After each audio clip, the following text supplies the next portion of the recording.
ఆంధ్రప్రదేశ్ రాష్ట్రంలో సార్వత్రిక ఎన్నికలు ముగియడంతో ఇప్పుడు అందరి దృష్టి పిఠాపురం నియోజకవర్గంపైనే నెలకొని ఉంది. కూటమి గెలుపు అవకాశాలపై ఎంత చర్చ జరుగుతోందో అంతకు మించిన స్థాయిలో పవన్ గెలుపు అవకాశాలపై డిస్కషన్ కొనసాగుతోంది. పవన్ గెలుపు ఖాయమనే విశ్లేషణ నేపథ్యంలో కూటమి అధికారంలోకి వస్తే ప్రభుత్వంలో జనసేన రోల్ ఎలా ఉండనుంది అని ఇప్పుడే పిఠాపురం ప్రజానీకం చర్చలు మొదలుపెట్టేసింది.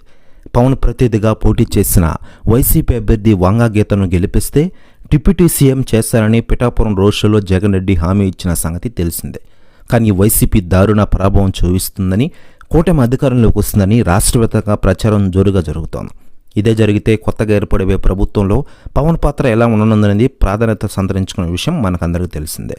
చంద్రబాబు గారి నేతృత్వంలోని కూటమి అధికారంలోకి వచ్చి పవన్ గెలుపొందితే ఆయనకు కీలకమైన పదవి ఖాయం. ప్రభుత్వ వ్యతిరేక ఓటు చేయకుండా చేస్తానని మాటిచ్చి కూటమి ఏర్పాటు దిశగా పవన్ తీవ్రంగా కృషి చేసిన విషయం విదితమే.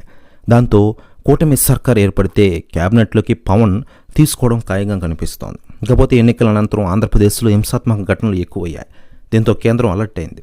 ఆంధ్రలోని ప్రముఖ నాయకులకు కేంద్రం భద్రతను కల్పిస్తోంది. ఇప్పటికే చంద్రబాబు గారికి కల్పించగా తాజాగా జనసేన అధినేత పవన్ కళ్యాణ్ గారి కోసం మోడీ గారు ఏకంగా బుల్లెట్ ప్రూఫ్ కారుని ఇచ్చారట. దీంతో ఇదిరా పవన్ రేంజ్ అంటూ జన సైనికులు, పవన్ అభిమానులు అంటూ ఉన్నారు.